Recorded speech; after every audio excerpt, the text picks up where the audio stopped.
Maybe I'm crazy, but I am going to be so right about Cam Newton. Maybe I'm crazy, maybe I'm not.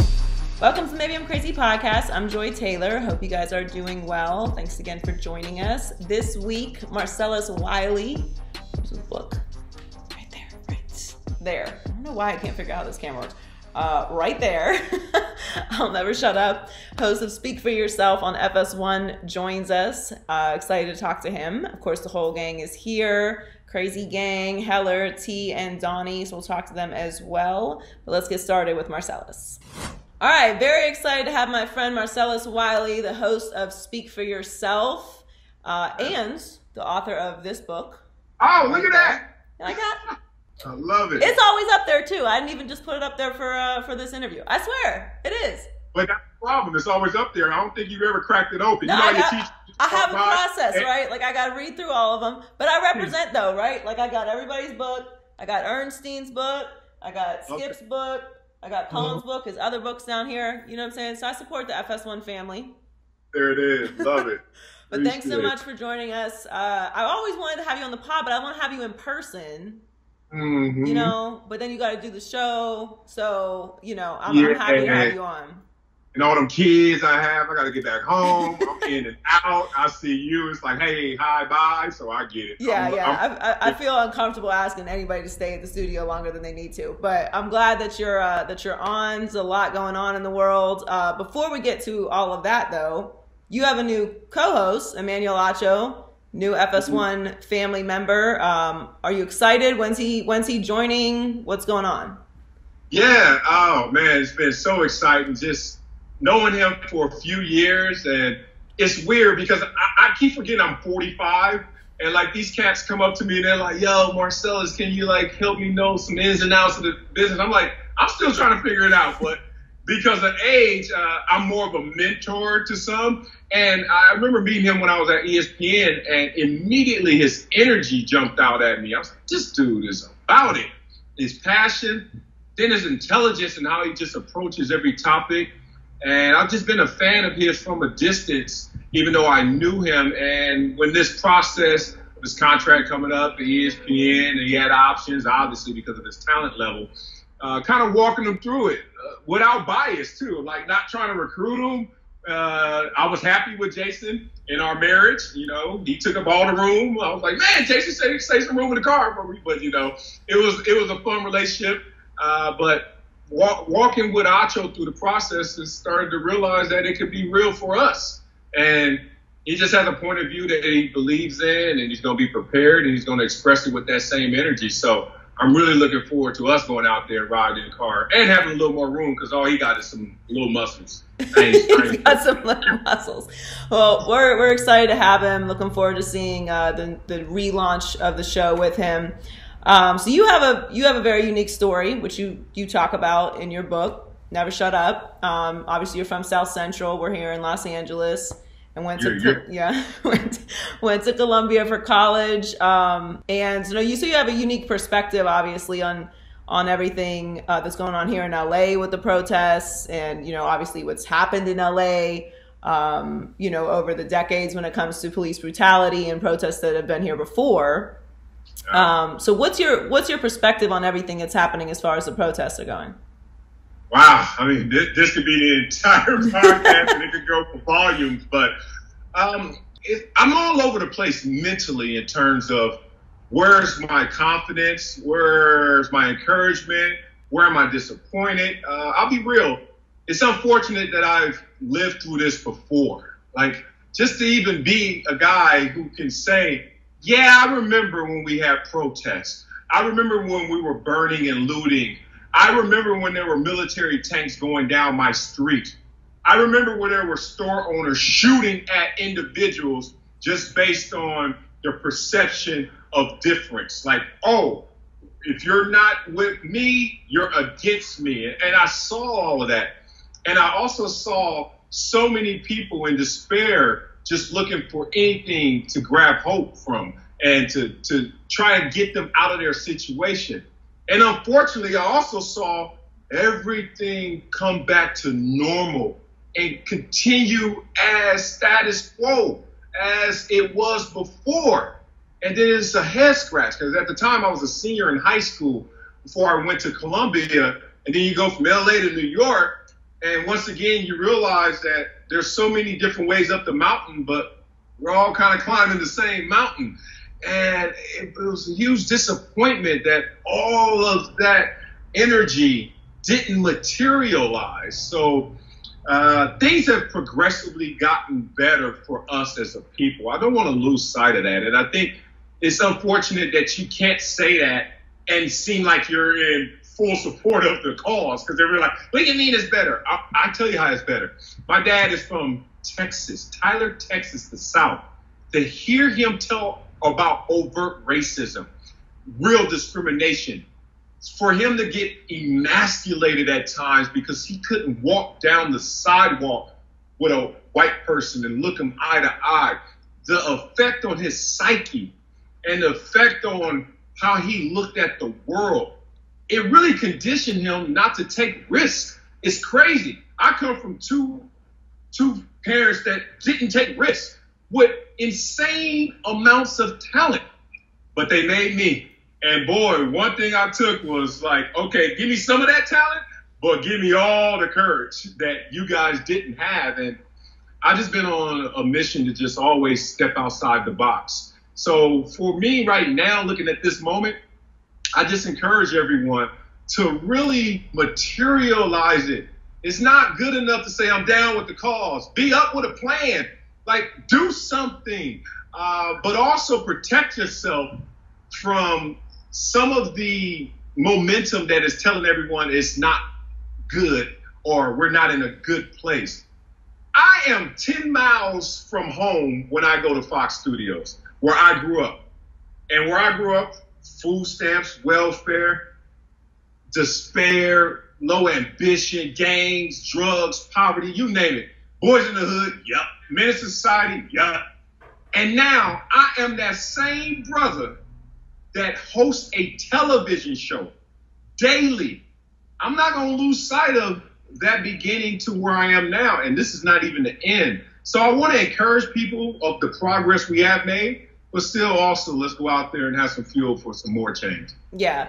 So to that point, you know, there has been a lot of conversation now with sports starting back up of, you know, Kyrie being, you know, the main starter of this headline that, you know, if sports start back up, it could be a big distraction from all the momentum that, you know, has been created from the protests. And, you know, there's policy changes happening. Trump just signed an executive order. You know, there are things being done. There is some results coming from this. And, you know, Kyrie is obviously concerned. You know, he voiced his concern, which I think the headline kind of took a life of its own, because the reports on how the actual call was are a little different than how it's kind of become now. But, you know, he did voice a concern that it could be a distraction. I understand where he's coming from, but I disagree. What do you think about that? Yeah, I'm with you in terms of disagreeing. I give it to Kyrie like it was given to me by one of my coaches. It's funny being where I am now in social media and being retired from the game and watching how everything evolves. Whether you look at football from the perspective of the 80s, there was a day where the running back never caught a pass. And then Roger Craig came and he had 1,000-yard rush to receive. People are like, oh my God, you can do that too. And now if you can't catch a pass, you're not playing running back. Like, it's crazy, right? I remember when I was in Pop Warner and we used to beat our stomachs and we used to do 6 inches. And coach would be like, beat it, beat your stomach. And then we got to like junior high and high school. And they were like, beat it, beat your abs. And then I got to college and the pros and they're like, beat it, beat your core. And I was like, it's the same area, but how you look at things evolve. This is what I want Kyrie to understand. What focus is has evolved as well. Focus used to be throw one dot on the wall and stare at it. I am a football player. That's all I do. Eat, drink, sleep, play football. And coaches used to reward that. The culture used to say one thing and one thing only. I dare you to have an extracurricular hobby or activity. Coaches are like, you ain't focused. Kyrie, the new focus is have 1,000,000 dots on the wall, but know how to prioritize them. know the level of importance. And you see that with everyone. LeBron James has 2 trillion dots on the wall, but he knows how to prioritize them and handle them and not step in it. So it's a little antiquated, a little archaic to sit there and say, well, if I do this, I'm robbing that. You can walk and chew gum, Kyrie. You can do it at the same time. So I'm with you. Let's move forward, play games, get the money, get the power from the platform, and help monetize that. Well, I also think that it's important, as you're talking about, what's the next step, have a plan and all of those things, that I think it's important. And this is a big part of why this particular time in history feels a little bit different, right? Because you do have white people protesting, you do have Asian people protesting, and Latino people protesting. You have allies, right? It's not just Black people out saying, this is what's hurting our community.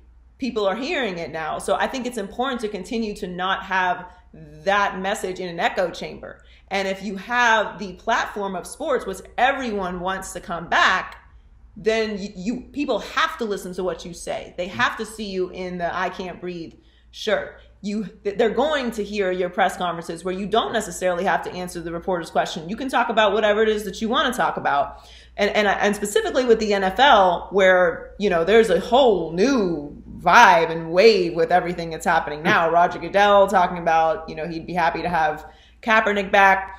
So I think the platform is incredibly important now, because you don't want to keep, as much as we need to unite, we also need to keep the message going to people who aren't hearing it yet. Do you think that there's anything to that, especially with the NFL? Yeah, I mean, there is some beauty to social media. You got to understand that this message gets spread instantaneously around the world in a second.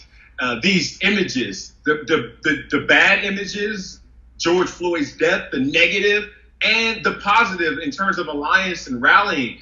And it has no borders. Like when it happened in 92 with our riots, a couple of things were different. We didn't have social media, obviously. So you watched it through a consumption of media off of 3 channels, 5 channels, and they were able to leave some things on the cutting room floor based on agenda.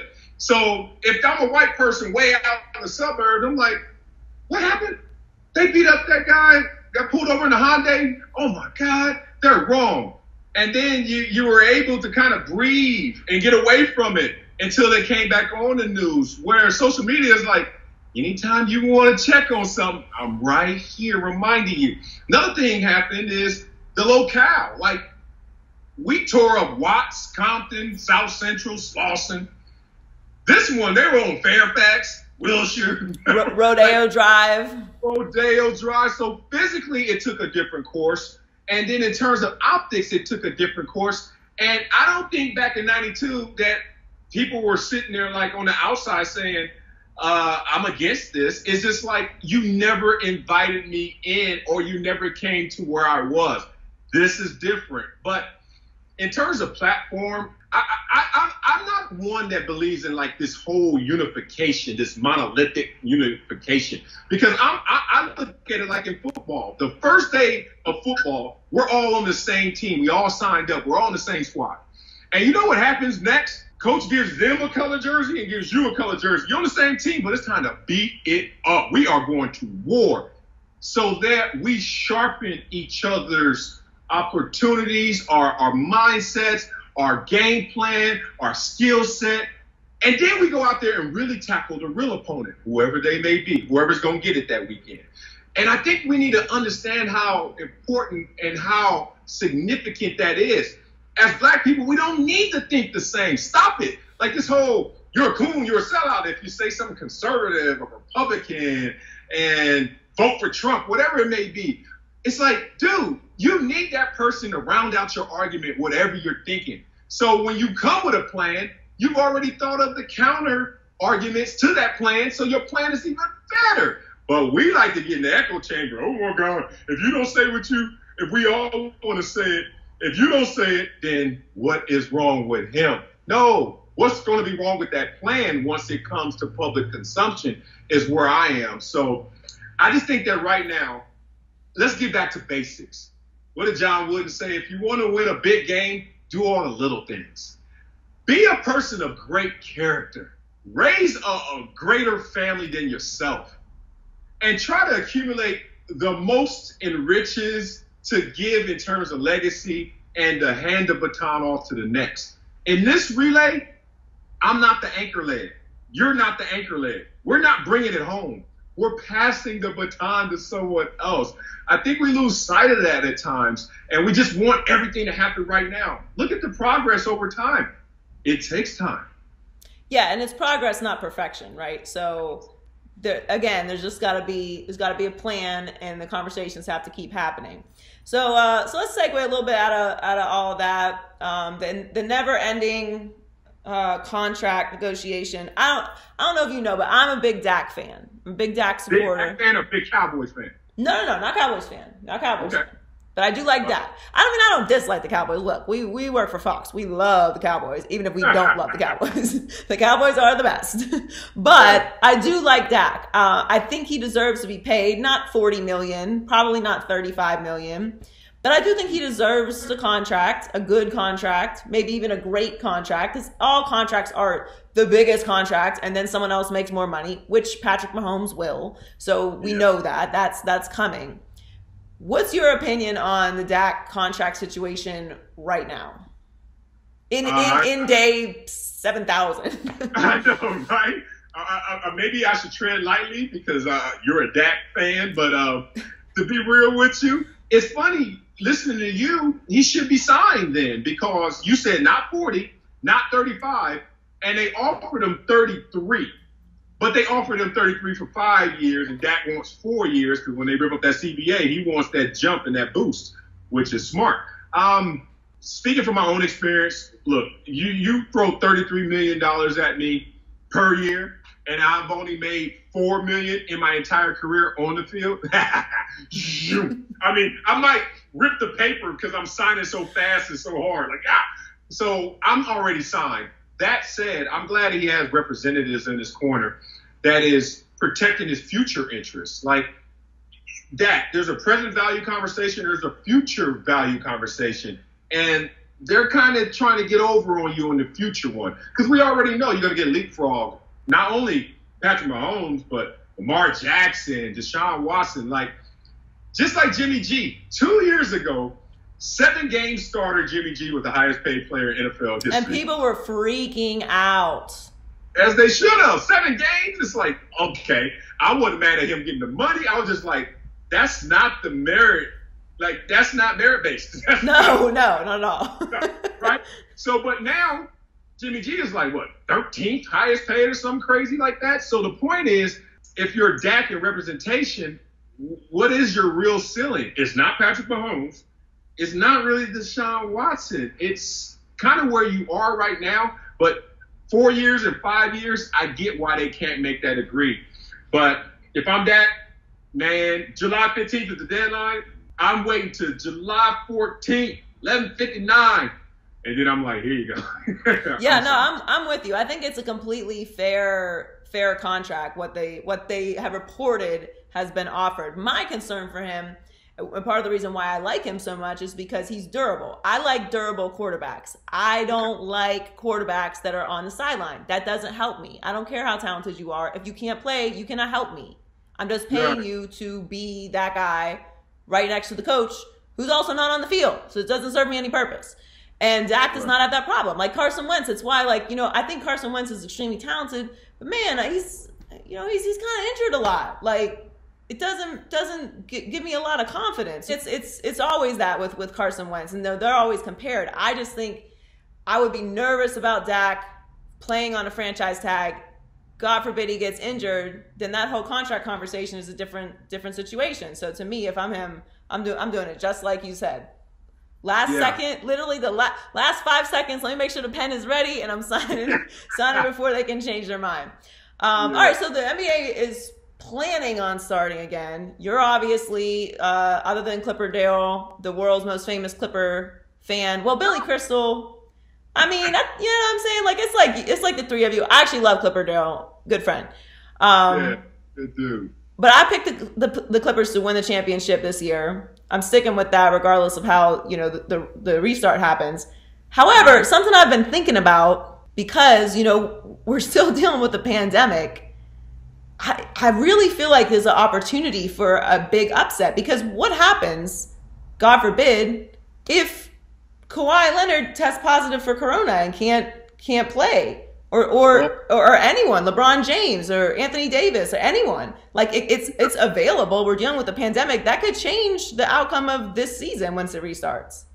Didn't you read The Secret? Don't put that out in the universe. I mean, I'm not trying to, but like I gotta keep it real. You know what I'm saying? My team's back. The Heat's gonna be there, but it's gonna be very an anxiety-ridden finish to the season, I think. Yeah, there's a wild card based on the circumstances, based on the interruption and resuming, going out there, not only being ready physically, not only ready mentally, but getting back into the flow, the mindless behavior of playing sports at the highest level. We've all been there. I don't give a damn if it's PE class or in an NFL stadium. There's a moment where you get that glow where you're not even thinking and it's working.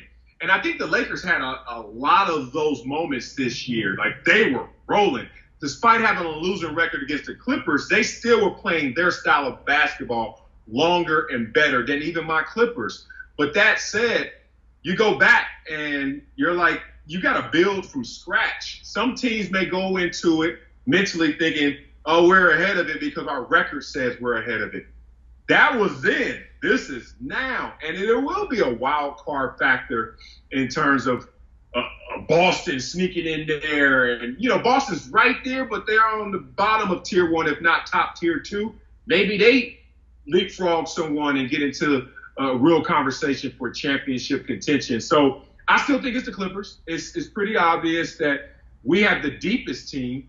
The talent is second to none. I love the top heaviness of the Lakers, but I don't know their plan B. I know plan A is two-man game, Anthony Davis, LeBron James, and that's amazing enough. But when it comes to depth and the spacing of the playoffs in terms of scheduling and the rest, the deeper team won't be as fatigued, and that should be advantage Clippers. Yeah, I think it's an advantage, period, to any veteran team in this situation. Because even though the circumstances are completely unprecedented, vets also know how to train in the offseason, which is essentially kind of the space that everybody's in right now. At what point do you start preparing for the season? How do you change how you're eating? Like, vets know how to do that. Younger guys might just be like, oh, I was healthy, I'm cool, like, it's quarantine, I'm kicking it. They're not necessarily going to be in the same mindset that the veterans are in. So I think veteran teams have a decided advantage, especially considering the fact that the only thing that I will say, though, is veteran teams, vets tend to have families, whereas the younger guys don't. And this isolation factor of this bubble in Orlando, I think, is going to play a huge mental health factor in all of this. Yeah, look, it's the gift and curse of both. Like you said, the veterans and the youngsters. The youngsters going to be in them streets more because, look, local Orlando residents, be ready. It's like they're allowed to go eat outside the bubble. Are they? Yeah. Be single in Orlando, ladies. Please, like, block out your Rolodex for about 3 months. They coming. And they're going to be out there like, what's up? What it do? That said, the veterans, they're going to be more reserved, family, either missing their family because you can't always uproot and just come to a bubble for 3 months. Or, the family's there, and then it's like, how do you compartmentalize and, keep your space and focus in on your work, focus in on your family, and focus in, and you guys are all in this ET bubble. Like, what is going on? So I think it's just going to be something that it universally affects the entire league, but people are going to take it differently. Whatever that means, you're out of routine. That's why you typically play better at home than you do on the road. You do better on your pro day than you do at the combines. It's just that sense of comfort is going to be lost by all. Yeah, the routine is super, super important. All right, well, before we let you go, tacos are my favorite food. Yes, I love it. And apparently, I've received this note from Heller, who is on the Maybe I'm Crazy podcast and is also your producer, that you put ketchup on your tacos. Yeah. Why? What's up? Oh man, this I had no idea. I gotta keep it real, like from hello. Okay, we were broke growing up, for real broke. Like, okay, so I think it all started because, look, salsa is a condiment, but it's a specialty condiment. Like, you only apply it on one or two things, things. Ketchup is universal. Like, you throw ketchup on a lot of stuff. So I think because we were a little short with the change, Mama said, look, we ain't buying salsa for these tacos, so we having ketchup. So day one, me eating a taco was always with ketchup. So I grew up, that shapes my palate, and I love tacos on ketchup. I mean, ketchup and tacos. So I grow into the real world, and all of a sudden, I start feeling the side eye. I'm like, everything all right? Like, you got green salsa, you got red salsa, I got red ketchup. And then I started to realize that people are like judging me. I'm like, wait a minute, dog. Have you even tried it? No, that's disgusting. I'm like, have you tried it? No, that's disgusting. That orange grease from that shell that you fried in that pan, when that ketchup is hitting that meat and that cheese, all the best integration I've ever seen in this society itself, and you hit it with that sweet ketchup. First of all, ketchup is better than all other condiments. Let's be real about that. So I just threw the best condiment on the best food, which is tacos. It's a win-win. You need to try it. Well, I don't really feel like red sauce tastes that much different. Like, mild red sauce is not that much different than ketchup to me. Is it Heinz ketchup? It depends on. It could be Del Monte, it could be Heinz. It depends on the groceries. I just don't get ketchup. Wait a minute. You have a difference in ketchup? Like, I'm from I like Pittsburgh. I don't acknowledge other ketchups. I will say though, yellow mustard is my favorite condiment of all. Yellow mustard, then Italian dressing are my favorite condiments of all. I would put ketchup very high though. I put ketchup on a lot of things, but this is the ketchup situation for me. This is why I'm not judging you. My grandfather is from Mobile, Alabama. Okay, so grew up poor in Mobile, Alabama. Yes. As a young girl, I saw my grandfather putting ketchup in chicken noodle soup. Yes! And my grandfather was in the Army for 30 years, again from Mobile, Alabama, Command Sergeant Major, did not play. He wasn't, I ain't with the jokey joke, everything ain't funny. So I'm like kind of teasing my grandpa about putting ketchup in the chicken noodle soup. And the verbal response that I got from my grandfather, I was like, okay, A, there's no joking with Pops, A. B, this is not the territory. Like, if you want to put ketchup in there, there's a reason why. This is all we had to put on stuff. I'm like, okay, I got you. So I don't have the ketchup judgment factor anymore, because that's what Pop Taylor put in on everything. He always had ketchup with him. Yeah, my Uncle Junior the same way. It's crazy. Like, you really are like cutting at their core, because they're like, look, this was a necessity at a time, and now your bougie luxury is coming up in here talking about, I don't know, ketchup, excuse me. And that's how my Uncle Junior, I'm not lying. People don't believe me. He would put ketchup on everything. I mean, everything. Like, whatever you thought, yes. And then one day, I think he was playing with me. He had a bowl of cereal, and he put a little ketchup. I think that was just like, okay, I put it on everything, and let me just go too far. But I remember him eating cereal with ketchup. And I was like, doing that to prove a point. Yeah, he's probably proving a point. He ain't that broke. So, I'm with you though. Like, I don't do the ketchup judging. I wanted to ask you about your DJing too. I see your DJ equipment behind you. So, are there any songs that are getting you through quarantine right now? Any vibes you want to put us on? Been DJing for 23 years, you know what I'm saying? Best in the game, never put on cleats, you know what I'm saying? Whoever wanted, come get it. You too. That said, I don't DJ like current songs anymore. I had to make a choice.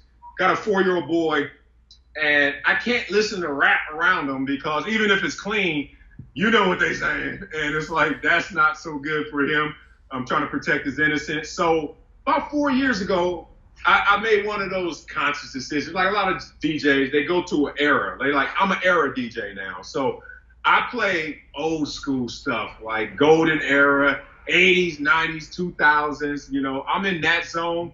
But in terms of new music, I like it. I'm not one of those curmudgeons talking about, these new rappers. Because we had whack rappers in the 80s and the 90s too. Like, people like mumble rap. I'm like, have you heard JJ Fad? Like, JJ Fad mumbled the whole song. And people like, Yeah, like it happens. Like there are whack rappers and there are great rappers all the time. So that said, I play a lot of Calvin Harris, Rihanna. That's you came for. That's their favorite song, so I probably play that the most of all songs. It's positive enough, even though they're kind of going to a little edgy spot. I'm with you. I love a good old school party. And like, there's nothing like you're at a party and the DJ hits like one of those like 90s R&B jam, like you wasn't expecting, and just changes the whole mood. So now I need to be at a Marcellus party. They flood you. As soon as you hear something, you be like, yo! And then you just go back, right? What's your DJ name? That dude. That dude? You know what I'm saying? I feel like I knew that. Do I have it right here? I knew that. Oh, that ain't it. I got it somewhere. I got my little computer. Oh, you got to see it. You see the other computer? Oh, I took it in the house. Man, I took it in the crib. It got a little face of me. It's crazy. I feel disrespected I haven't been invited to a party, but it's cool. I did a Super Bowl Fox event this year in Miami. Yeah, I didn't know the invited list until after I was in the booth. I was like, a lot of us. Everyone's not invited to this. I really thought that. I was like, oops. I'm glad I didn't tell a lot of people to come watch me spin. But you know what? Being real, and I want to be humble, but also give myself some credit. I got to DJ for Outkast, Run DMC, Busta Rhymes, Ashanti, you like Ludacris, like, cause I used to do all the NFL events. So, you know, they always have these big acts. Kanye West. Damn. I remember Kanye cursing me out, but he really wasn't talking to me, but he was talking through me because he was like, man, they didn't have enough Hennessy. And I was like, yo, I don't drink Hennessy, so it ain't on me. But he thought I had to be his do-boy because I was his DJ for that night. So I've been able to do some crazy things. Last story about that, my favorite moment. My favorite moment probably in music history is I'm in San Diego, and I used to, this is before social media, so every time they do an interview with me, I'm like, I'm the biggest Outkast fan. I'm going to rent a Winnebago and tour the whole country and just go to their concerts. I'm a Woodstock Outkast. They heard about it. This is when I'm a Charger, and they hit me up. Like, people now, you could DM somebody and they hit you back. They hit me up. I'm on the phone with Big Boy, and they're like, yo, we're going to come to your town and we're going to rock with you. Come to our concert. But before the concert at night, let's hang out during the day. I'm like, right? Losing my mind. We go to, they said, meet me at the hotel. Go to the hotel, bring my daughter. We go to the zoo. They were like, yo, we in San Diego. Let's hit the San Diego Zoo with the families, and then we'll go to the concert at night. So it's like Big Boy and Killer Mike, Sleepy, Andre, and we all spend the day together at the zoo and stuff. This is before cell phone cameras, so I'm not even like flicking it out. I'm just hanging with them at the zoo, insane. I got like 2 pictures from it. This is not even the best part of the story. So then they're like, all right, go back home, change. We're going to go to the hotel, change. Meet us back here about 8 o'clock, and we'll pregame, and then we're going to the concert. Do it. Walk with me here. I get back to there. It's the hotel lobby, all that stuff. They all down there chilling. We jump on the bus. There's 2 buses. I should have known they were going to break up sooner or later because they had 2 buses, right? And they're like, Wiley, who you want to ride with? You want to go with Dre or you want to go with Big Boy? Big Boy is my closer friend right now. Like Dre, I don't even see Dre, don't talk to Dre. So I communicate with Big Boy. So I picked Big Boy then, even though Dre was my favorite of the 2 in terms of rapping. And I was like, Big Boy looked like he's going to have more fun. Dre bus looked like they had incense and, curtains, and they were just like zen. I was like, I'm going with Big Boy. We go to the concert. It's like 10:30. And I'm like, when did they go on? Like, it's 10:30. Like, come on, bro. You walk in with them, the artist entrance, and you see on the board time they have to go on, like 10:37, and the list of songs they're going to do. And I'm sitting there like, this is insane, mentally recording it all. And they're like, Wiley, stand right there. And then I was like, all right. So the DJ's in the back, the curtain's down. It's a big arena in San Diego. Curtain's down. I'm right on the edge of the curtain where it's going to get pulled back. DJ behind me, Dre and Big Boy next to me, ready to go out. They go out, center stage, curtain still drawn, and they say, y'all ready for this? and they were like, you know, they're like, y'all ready for some Outkast? And then they opened up the curtains and say, throw your hands in the air. I like, and I'm sitting there like, no one sees me. I'm solo. None of my teammates, none of my boys, none of my family, just me. And I'm sitting there like losing my mind, mosh pitting by myself. And the only record I have of that is me telling this story. And I'm glad I had to tell it. That's an amazing story, though. Oh, yeah. And That's I stopped short unbelievable. there because after it, getting on the bus and watching how people act when they see them, Yeah. it's nothing you ever expect or have ever experienced. Is crazy. But I feel like those stories, especially when you don't, like I'm the person on the trip that's like, I reach a picture quota. I'm like, all right, y'all, like, can we just enjoy just being present here? Like, I appreciate the pictures. I'm sure I'll love them later, but like, enough with the pictures. One of those is great. Pick which one, whatever one you look the best in, that's fine. Like, all my friends know like when I'm done taking pictures, like, please stop. I'm done. I'm gonna be in a bad mood for the rest of the day. Cause I feel like if you really are there, like present, you experience, like you remember that so vividly cause you weren't on your phone the whole time, like recording all of it to then watch it back. Like you're just soaking it all in. That's an amazing story though. Yeah, but I wish I had the clout to actually show it too. It's like a seesaw. Like, I'm gonna drop like one on Instagram. I feel you. Well, thanks so much for hopping on with me, Marcellus. I really appreciate it. Looking forward to the relaunch of the show. Hope you guys are staying well and staying safe. The family. Same to you and much love, man. I remember you like, you know, JT is like one of my football idols just because we came in together and people know it. I knew how insanely talented he was, and how I used to always watch him like that dude is next level, and it's just been great. And knowing you and seeing you at the Players Parking Lot here and there all over the years, and now we're in the same family, man. Much love. It's crazy. It's crazy how it all turns out. It's all love, though. But thanks so much, Marcellus. Appreciate you. Thank you. What's up, Donnie? What's going on in High Key, Low Key this week? High key, along with 21 million Americans, Cam Newton remains unemployed. Low key, after working out with OBJ at UCLA, he's not any closer to getting a job. Or is he? Low key, no. But here's the thing about the Cam Newton workout videos.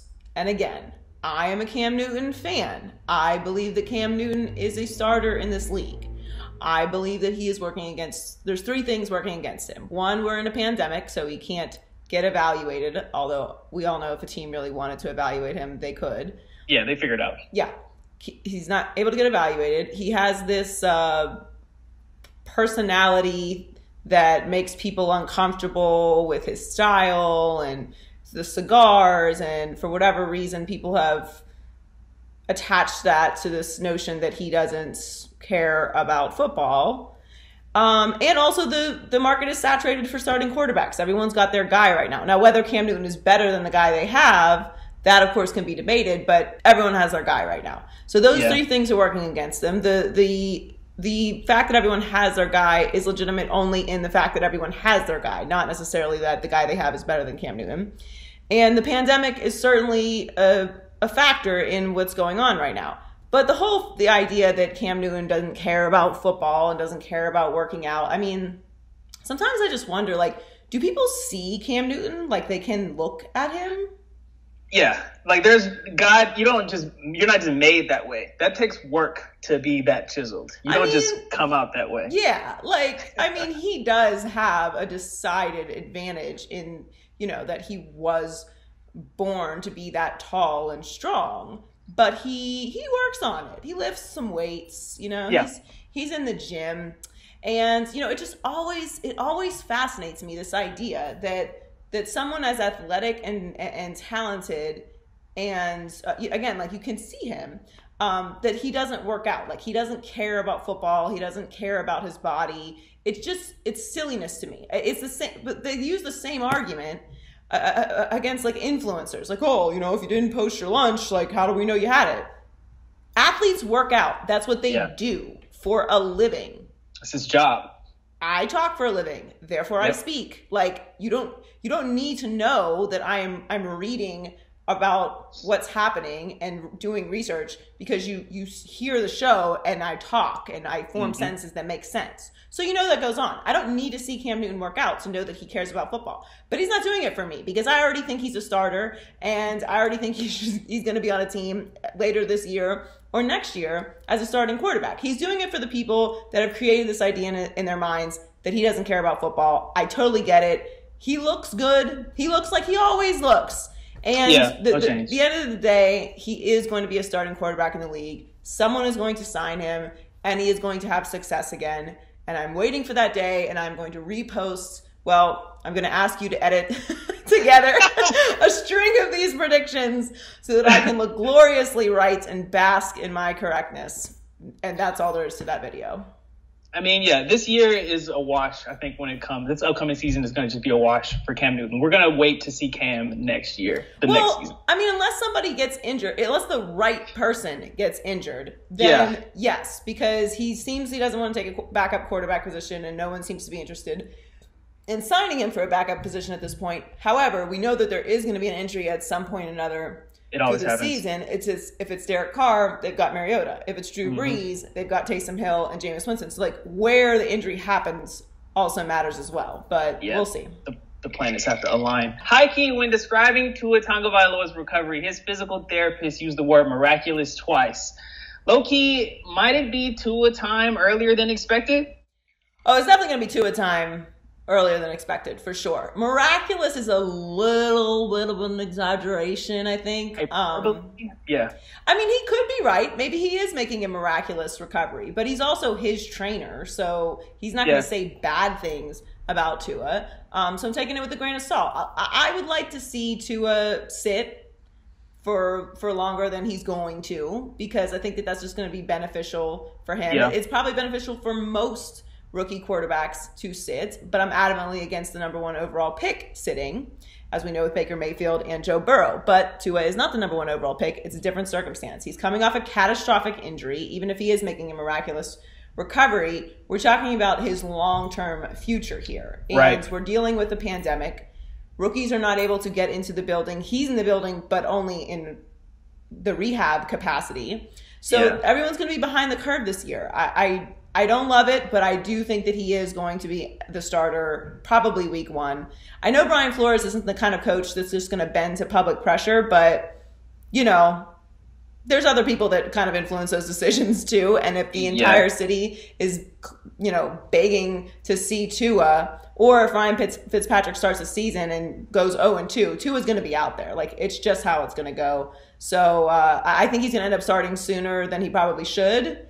And this, you know, miraculous recovery talk is going to add to that. Yeah, but like you said, take it with a grain of salt. Like, that is trainer speak. Just like there's QB speak, I think there is a such thing as trainer speak, and that is a prime example of it right there. Yeah. All right, high key, the Browns are approaching their first full season with Kareem Hunt in the backfield. Low key, with Nick Chubb, Cleveland might have the best 1-2 punch in football in 2020. Cleveland. They've got so much talent, you know? Yes. You can just go down the list. But here's what I think I figured out about Cleveland, because I bought in last year, right, which is clearly a mistake. But, you know, Freddie Kitchens was not the move. That was never going to work. We felt that coming. We know that. You know, it was too much of a jump. Yeah. He wasn't qualified. It's not really necessarily his fault, although I don't think he did a good job. I feel better about the direction that Stefanski is taking the team. What I do, and I do feel better about the fact that Baker Mayfield is now starting to play the game with the media a little bit, where he's not giving us bulletin board material. You know, he said that he's going to, you know, stay quiet and let the play do the talking, which I think the Browns should have always been that kind of team, but they've never had a culture. So they've never been able to be that kind of team. That's absolutely what should define the Browns. It's just rough, tough football, skill, fast, unapologetic, but not bragging. And just like, we just win, and that's what we have to say. This whole, like, you have to believe that we're a playoff team just because we have this great team on paper is what I don't like. Now, I think that that's the term that is scaring me. On paper. Anytime I hear a team is good on paper, they are usually if not the opposite of that, they are going to underwhelm me. And so we've got to update that term though, because things aren't on paper as often as they used to be. Like it's more like digital. They're on, I don't know how, on screen. On screen. I don't know. On screen. Yeah, it doesn't have the same ring to it. Gotta figure it out. We gotta figure that out. But yeah, I think that's what's worrying me. They have a ton of talent. Like they're gonna be very interesting no matter what. But I just have no idea what to expect from them this year, especially in that division. All right, high key. MVP and Madden cover athlete Lamar Jackson is doing just fine after taking a scary tumble on the beach. Low key, jet skis are the devil. Yeah, jet skis are not really that cool.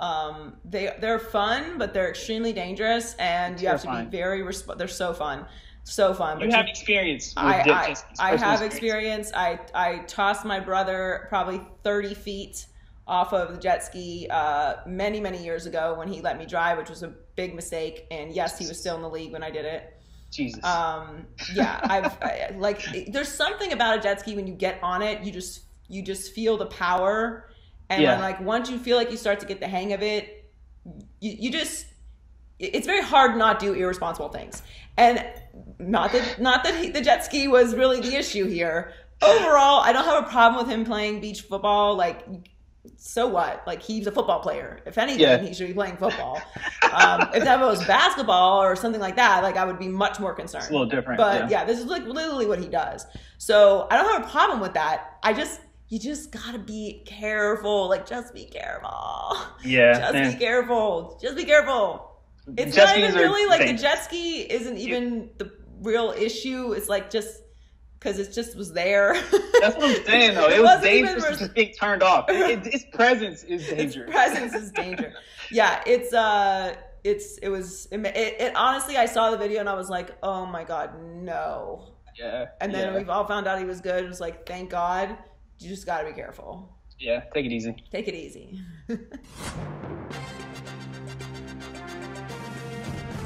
All right, T is here. Time for the culture report. What's going on, T? Hey, Joy. So Insecure aired their season finale, and this was by far the best season yet.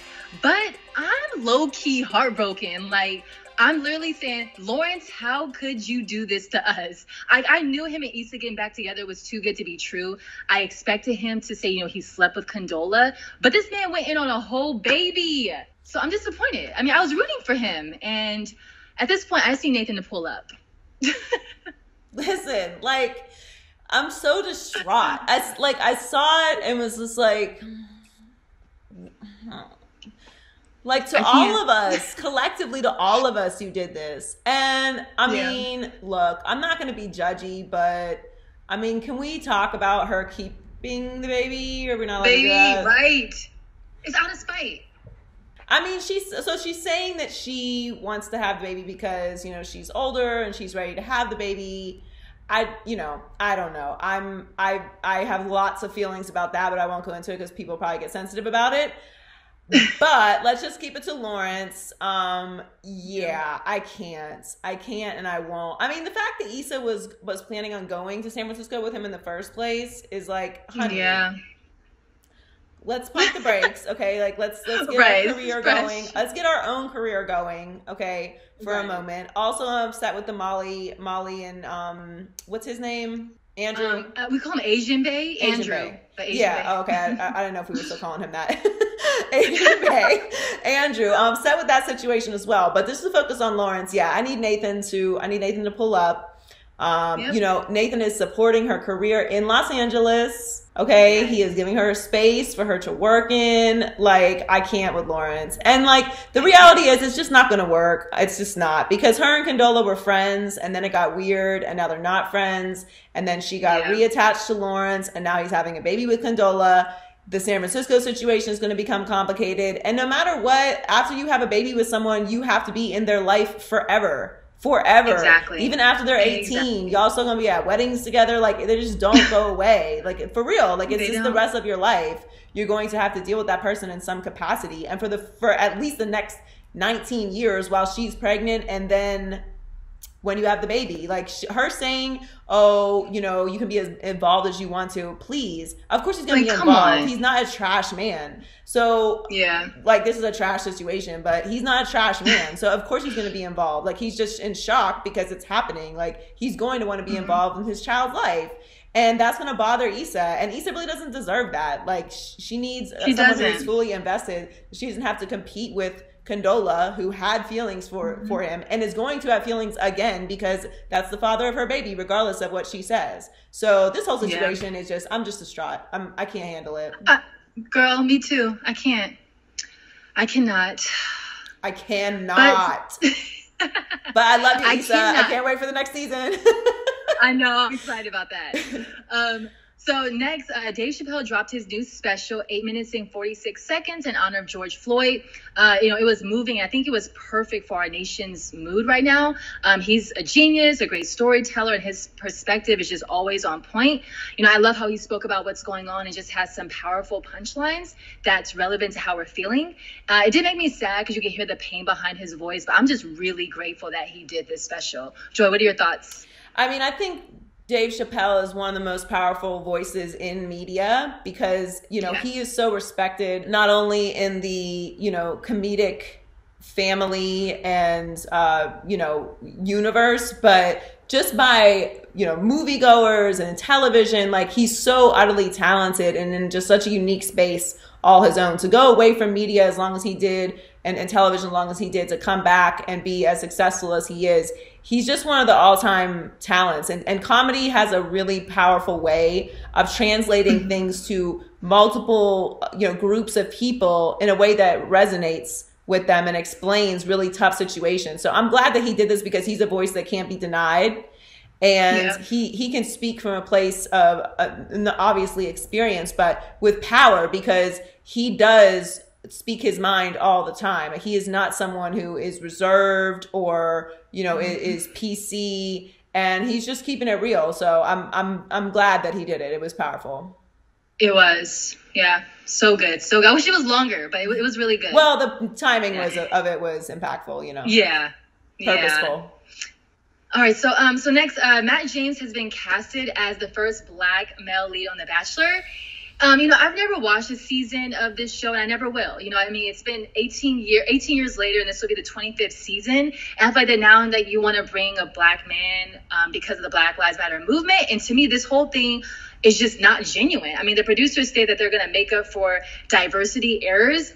And I think this is really important when receipts come in handy, because if you remember back in 2012, Christopher Johnson and Nathaniel Claybrooks auditioned for The Bachelor and they claimed discrimination. So they sued.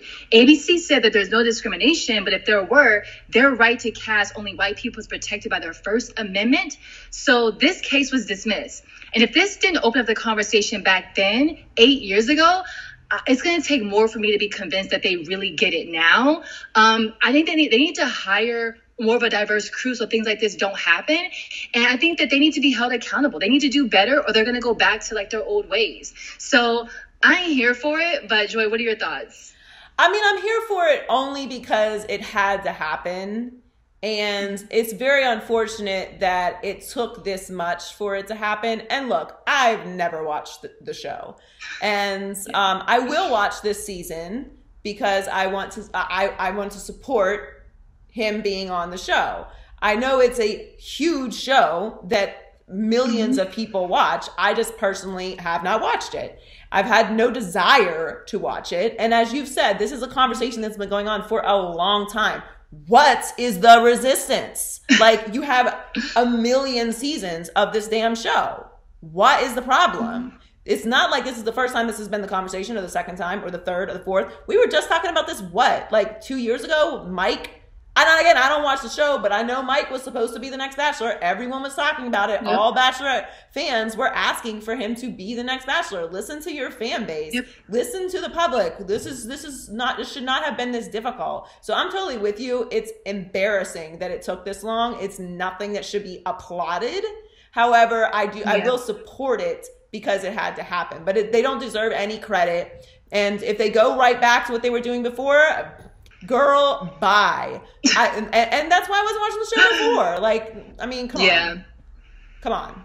I mean, Control C, please. We've seen this. We've seen this show before. So yeah, I want to see it. I want to support it.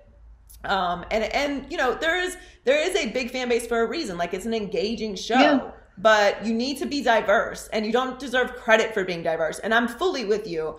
I said this on a panel discussion I did with Baron Davis last night, that, you know, one of the things that allies can do, that they can activate in this time and space, you know, people are talking about, like, oh, I want to be helpful, and, like, you know, how do we make change? Hire Black people, hire Black women, hire them in positions where they make decisions, executive positions, producers, behind the scenes. So that when you get in a room with a bunch of people that look exactly like you, y'all going to make all the same decisions you've been making before, because why would anything be different? Why is there a voice that's different? And that doesn't reflect the world that we live in. It's not really complicated. Diversity is not for us. It's for you. Okay? Like, this is the world we live in. It should, like, the decision makers should reflect that on every level, in every part of media, television, movies, broadcasting, executive positions, marketing. Like, diversify your staff. It's important. It matters. And that's why I agree with you. It's not anything that should be applauded, but I'm just going to personally support because it is him, and I want to support him being on the show, and, you know, things changing. Yeah, you mean, very well put. I mean, I wasn't that mad. I didn't realize I was that mad about it until I started talking about it. I'm like, oh, hi, I gotta calm down. Actually, I don't gotta calm down at all, but it's facts. Everything I just said is facts. Oh gosh. So June is Pride Month, as we all know, and the Pride Parade this year was incredible. So many people came out to march. This month started off with protesting for the Black Lives Matter movement, of course, and it carried on in honor of Pride. And I love how we're all coming together to fight for equality for everyone, including the LGBTQ plus community. Joy, what are your thoughts about the Pride? I mean, I'm sure you saw all the people that were there supporting. I love supporting Pride, and I love Pride Month, and I thought it was amazing to see how many people were not only at the Pride March in LA, but in New York and around the world. And I love this vibe that we are continuing to support each other in the community and protecting each other, because we are still seeing really sad stories come out, especially about Black women and, you know, Black trans people who are being attacked and killed, and they need our support, and they need to be recognized and heard. So I love it. I loved how many people were out there. I think you mentioned Meg Thee Stallion was out there with her. Her hair was fabulous. Yes. But I'm here for all of it. And if you have a problem with my posts, bye.